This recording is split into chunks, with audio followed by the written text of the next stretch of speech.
Morning class second. आज आप लोग हिंदी सेकंड के बारे में पढ़ेंगे। हिंदी सेकंड यानी व्याकरण। व्याकरण क्या है?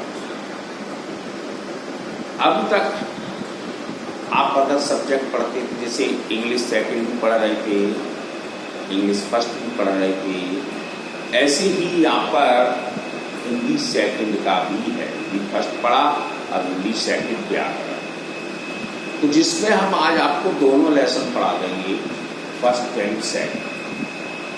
पहला लेसन क्या है हमारा? भाषा। भाषा क्या है?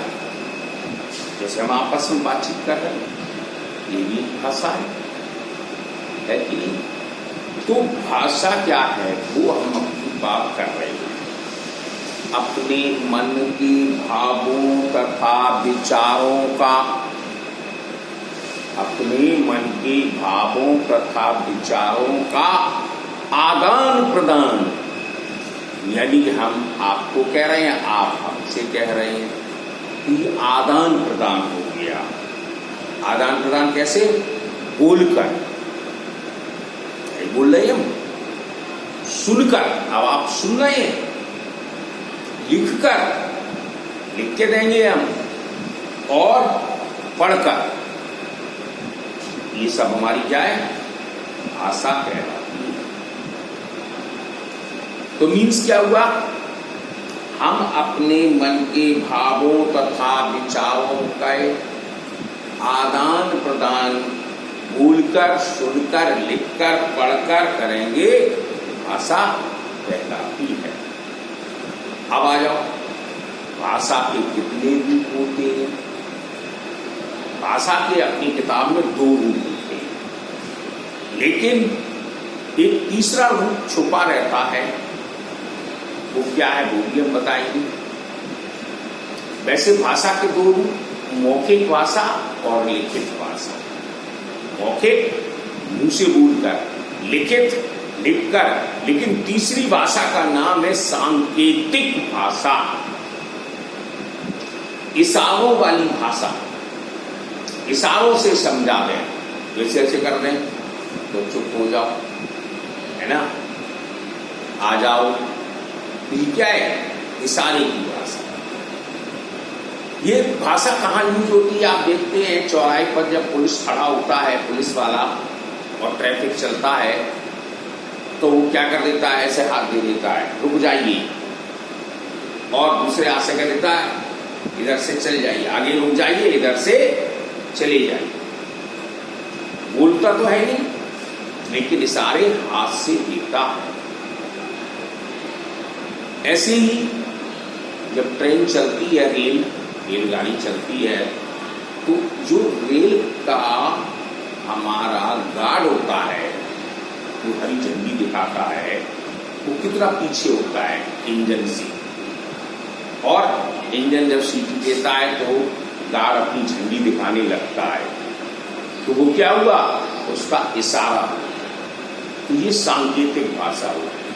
लेकिन ये सांकेतिक भाषा हमारे यहाँ महत्व नहीं देती है, ठीक? तो 2 ही महत्व देती है, लिखित और मौखिक। तो हमारे भाषा के कितने रूप होते हैं? तो भाषा के 2 रूप होते हैं, लिखित और मौखिक। अब मौखिक भाषा क्या है? हम मुंह से बोल रहे हैं, अब आप सुन रहे हैं, हमने क्या बोला वो आपने सुन लिया, लेकिन किसी दूसरे ने, तीसरे ने तो नहीं सुना। तो क्या प्रूफ रहा? कोई प्रूफ नहीं है। हमने क्या बोला आपसे, या आपने हमसे क्या बोला, खत्म हो गया। ये प्रूफ यानी नहीं है। मतलब जो बहुत देर तक रखी जा सके वो नहीं, ये कुछ क्षण के लिए रहती है और गायब हो जाती है। तो ऐसी भाषा हम मौखिक भाषा के रूप में कहते हैं। जब हम बोलकर अपनी बात दूसरों तक पहुंचाते हैं, या उनकी बात सुनकर समझते हैं तो मौखिक भाषा कहलाती है। अब लिखित भाषा क्या है?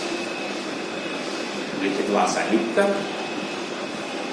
जब हम अपने विचारों को लिखकर दूसरों तक पहुंचाते हैं या उनकी बात को पढ़कर समझते हैं, लिखित भाषा कहलाती है।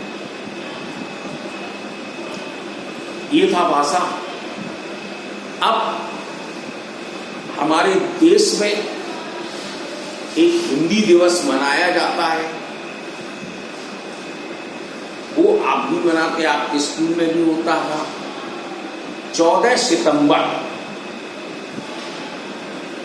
सितंबर को हिंदी दिवस मनाया जाता है। क्यों मनाया गया? क्योंकि हमारी राष्ट्र की भाषा जो हिंदी है, ये हमारी राष्ट्रभाषा है। उस भाषा को सर्वश्रेष्ठ पद पर रखा गया। तो यह हम ऐसे कह सकते हैं, हिंदी को हमारी राष्ट्रभाषा का दर्जा मिला, वो 14 सितंबर को मिला था। इसलिए हम इसको 14 सितंबर को हिंदी दिवस मनाते हैं। अब जैसे आपके सामने आज 8 जून हो रही है, 21 जून जब आएगा, 21 जून, तो उस दिन योग दिवस के रूप में मनाते हैं। योग दिवस ये अभी शुरू हुआ है, आपने देखा भी होगा। ठीक, अब आती है भारतीय भाषाएं। भारत में तो 22 प्रकार की भाषाएं बोली जाती हैं, लेकिन मान्यता 18 प्रकार की भाषाओं की है,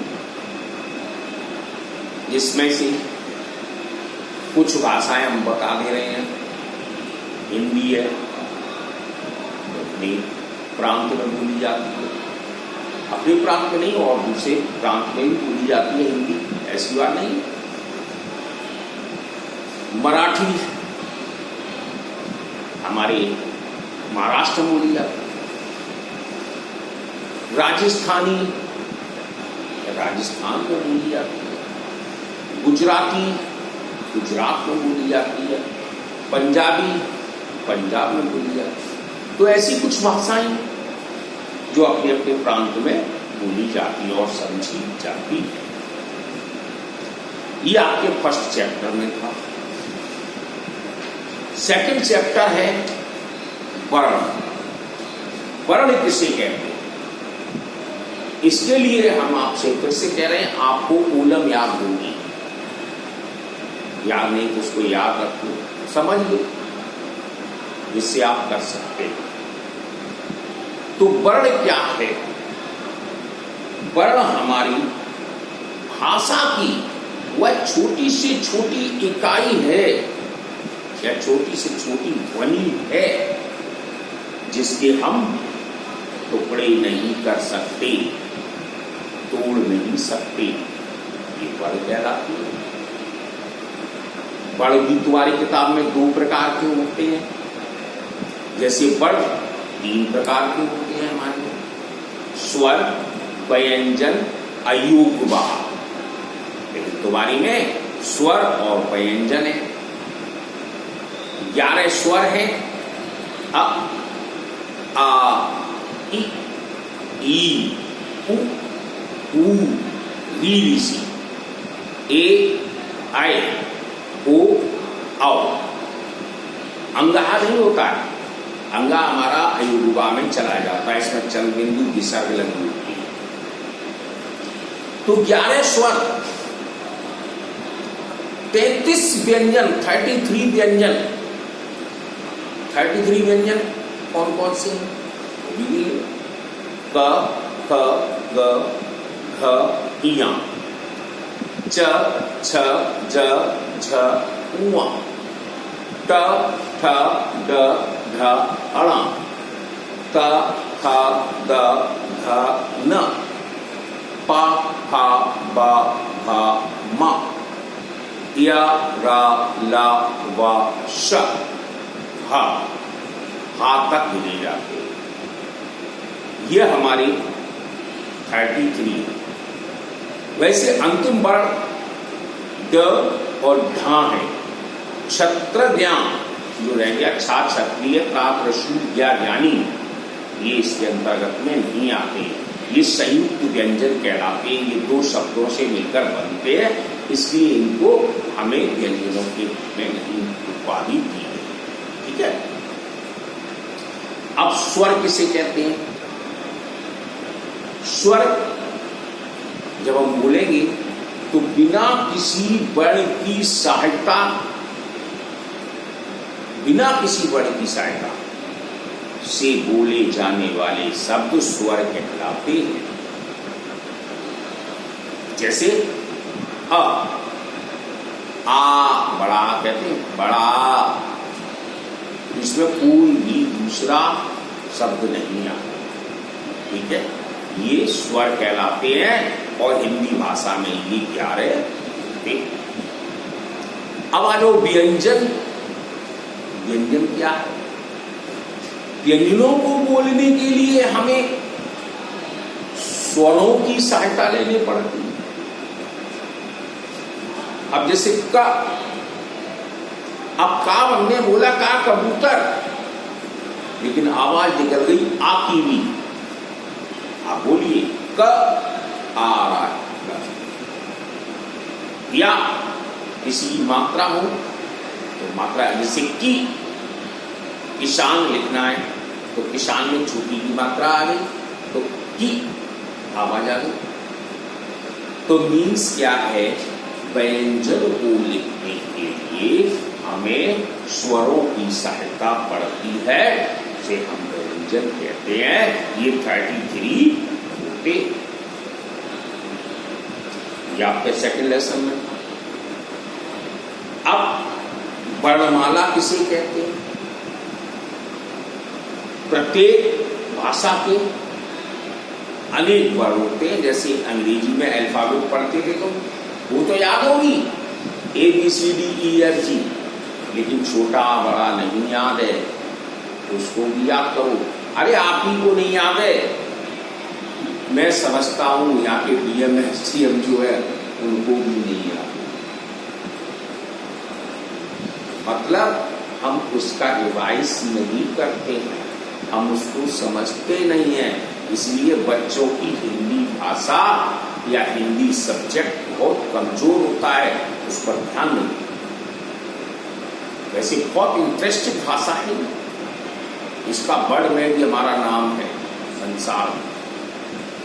तो वर्णमाला में वैसे तुम्हारी बुक में 48 लिखी है, 48, लेकिन जब हम पढ़ते थे या आपके मम्मी पापा पढ़ते थे तो 49 वर्णों की, 49 वर्णों की जो शब्दावली होती है उसको वर्णमाला। ठीक है, तुम्हारे यहाँ 48 है तो आप 48 ही याद रखिए, 48। तो ये आपका हिंदी सेकंड का था। आज हम हिंदी सेकंड के दोनों चैप्टर खींच देंगे, वो आप अपना लिख लेना और याद